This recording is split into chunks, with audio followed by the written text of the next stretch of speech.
मान गंगे तिरी एक गोंदावले सुंदर गाव, मान गंगे तिरी एक गोंदावले सुंदर गाव, सद्गुरु ब्रह्म चैतन्य दैवताचे नाव, सद्गुरु ब्रह्म चैतन्य दैवताचे नाव, सद्गुरु ब्रह्म चैतन्य दैवताचे नाव, सद्गुरु ब्रह्म चैतन्य दैवताचे नाव। सर्वांना सप्रेम श्रीराम समर्थ। गुरुकुल शिक्षा यूट्यूब चॅनलच्या माध्यमातून आपण समर्थ सद्गुरू श्री ब्रह्मचैतन्य गोंदवलेकर महाराज यांचं चरित्र बघत आहोत। आपल्या दररोजच्या प्रथेप्रमाणे सद्गुरूंना वंदन करूयात आणि त्यांच्या चरित्रातला पुढचा कथाभाग बघूयात। जयाचा जनी जन्मनामार्थ झाला, जयाने सदा वासनामात केला, जयाच्या मुखी सर्वदा नाम कीर्ती, नमस्कार त्या ब्रह्मचैतन्य मूर्ती। समर्थ सद्गुरु ब्रह्मचैतन्य महाराज की जय। समर्थ सद्गुरु श्री ब्रह्मचैतन्य गोंदवलेकर महाराज यांनी ज्यांचा अनुग्रह घेतला ते अध्यात्मातले मोठे अधिकारी सत्पुरुष श्री तुकाराम चैतन्य अर्थात श्री तुकामाई येहळेगाव यांच्या चरित्रातले काही चमत्कार किंवा त्यांच्या चरित्राचा आलेला आनुषंगिक उल्लेख हा कथाभाग सध्या आपण बघतो आहोत। वराडकडे राहणारा बाजीराव कोपरकर नावाचा एक इसम आपल्या बायकोला घेऊन तुकामाईंच्या दर्शनाला आला। त्याला मूलबाळ नव्हतं। तो पाया पडल्याबरोबर तुकामाईंनी सारखी शिव्यांची सरबत्ती सुरू केली। त्याला व त्याच्या बायकोला जेवायला घालून त्याच दिवशी हाकलून दिलं। 1 वर्षानंतर त्याला मूल झालं। 12व्याच्या दिवशी त्या बाईनं मनापासून प्रार्थना केली आणि श्री तुकामाईला हाक मारली। झालं, लगेच स्वारी अचानक प्रकट झाली। माझा वाटा दे असं म्हणून थोडं अन्न तोंडाला लावलं। त्या मुलाला मांडीवर घेतलं, त्याला अंगारा लावला आणि देवाला विसरू नका असं सांगून जसे अचानक प्रकट झाले तसेच अचानक निघूनही गेले। मंगरुळकर नावाचा एक पटवारी होता। त्याचा एकुलता एक मुलगा शंकर हा क्षयरोगानं फार आजारी होता। औरंगाबाद येथील हवा या रोगाला चांगली म्हणून त्या मुलाला बापानं काही दिवस तेथे ठेवला, परंतु प्रकृतीत काही फरक पडेना आणि मग वैद्याने हात टेकले। आपल्या घरी मरण आलेलं बरं असा विचार करून त्याच्या बापानं शंकरला डोनगाववरून सिरपूरला आणलं। सिरपुरात त्याचा मुक्काम तुकामाईंच्या मठात होता। एके दिवशी शंकरचा रोग शेवटच्या अवस्थेला पोचला आणि त्याला घोंगडीवर काढून सर्व मंडळी त्याच्या मृत्यूची वाट पाहत बसली। अशा असहाय्य अवस्थेमध्ये शंकरने मनातल्या मनात श्री तुकाराम चैतन्यांचा धावा केला। त्याला जरा गुंगी आल्यासारखं झालं आणि श्री तुकामाई दिसले। बाळ, घाबरू नकोस, तुला आता बरं वाटेल असं बोलून तुकामाईंनी आपली चिलीम त्याच्या तोंडाला लावली आणि तेवढ्यात तो शुद्धीवर आला। त्यानं डोळे उघडून बघितलं तर आईबाप रडत आहेत असं दिसलं। आपण आता मरत नाही असं आईबापांना सांगून श्री तुकामाईंनी आपल्याला कसं अभय दिलं याचं वर्णन त्यानं केलं। शंकर हळूहळू बरा झाला आणि नंतर सर्वजण येहळेगावला तुकामाईंच्या दर्शनाला गेले।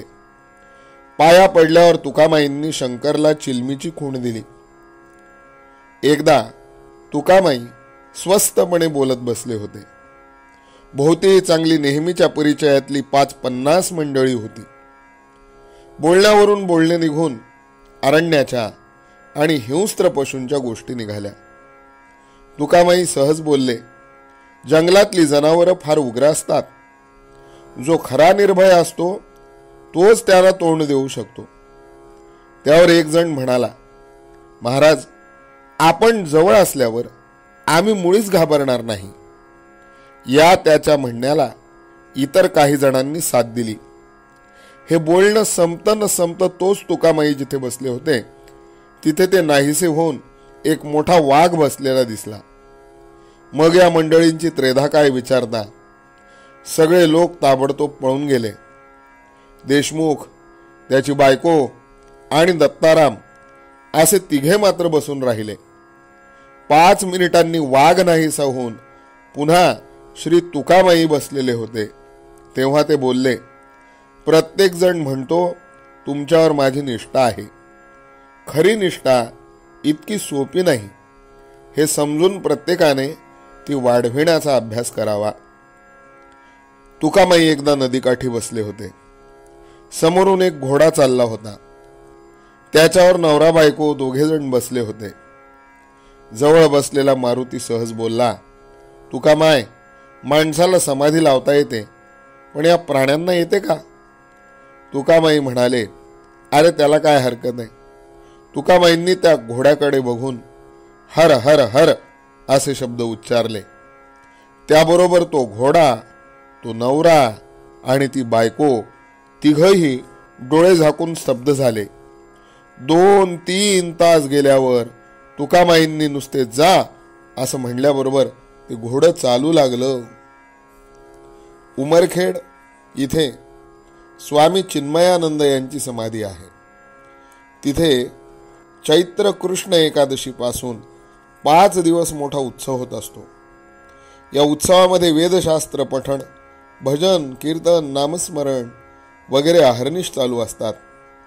एका वर्षी तुकामाई उत्सवामध्ये उमरखेडला गेले. दुपारी 12 वाजण्याची वेळ. सर्व ब्राह्मण मंडळी जेवणासाठी पानावर बसली. तिथली सगळी व्यवस्था गोचर स्वामी स्वतः जातीने पाहत होते. तुकामाई आलेले पाहून त्यांना फार आनंद झाला. स्वामींनी साष्टांग नमस्कार घातला आणि भोजनाला चालण्याची त्यांना विनंती केली. इतकंच नव्हे तर हाताला धरून पंक्तीतल्या एका पानावर त्यांना आणून बसवलं. तुकामाई पंक्तीमध्ये बसल्याबरोबर सर्व ब्राह्मणांनी निषेध प्रकट केला आणि ते पानावरून उठू लागले. ही गडबड पाहून तुकामाई चट दिशी उठले आणि मंडपातून नाहीसे झाले. ते निघून गेल्यावर मंडळी पुन्हा आपापल्या पानावर बसली. सर्वांनी त्रिसुपर्ण म्हणण्यास प्रारंभ केला. 5-1 मिनिटं गेली असतील तोच सर्व अन्नाला पाणी सुटू लागलं.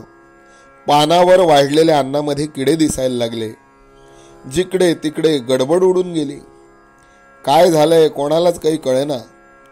हा प्रकार गोचर स्वामींच्या कानावर गेल्याबरोबर ते बोलले, बरोबर आहे, एवढा ब्रह्मसाक्षात्कारी पुरुष, त्याचा अपमान झाल्यावर असंच काहीतरी व्हायचं. कोणीतरी जा आणि तुकामाईंना शोधून घेऊन या, म्हणजे हे संकट टळेल. इकडे तुकामाई मंडपातून जे निघाले ते सरळ एका जैनाच्या घरी गेले. हा जैन चिन्मयानंदांचा शिष्य असून अध्यात्मविद्येतला मोठा अधिकारी पुरुष होता. मठातली मंडळी शोध करीत तिथं आली. तेव्हा तुकामाई आणि तो जैन आनंदाने कांदा भाकरी खात बसले होते. मठामध्ये घडलेला प्रकार मंडळींनी तुकामाईंना सांगितला आणि तिकडे चलण्याची मोठ्या काकुळतीने विनंती केली. नव्हे तसा निरोप गोचर स्वामींनी धाडला आहे असं सांगितलं. तुकामाई त्या सर्वांच्या बरोबर पुन्हा भोजन मंडपात आले आणि सरळ सद्गुरू श्री चिन्मयानंदांच्या समाधीपाशी जाऊन तिथे बसले. त्यांना साष्टांग नमस्कार घातला. तेव्हा त्यांच्या डोळ्यांना अश्रुधारा लागल्या. त्यांचे अष्टसात्विक भाव जागृत झाले. गोचर स्वामी जवळच उभे होते. त्यांना पाहून तुकामाई म्हणाले, अरे, हे उत्सवाचं सोंगढोंग कशाला माजवलंयस?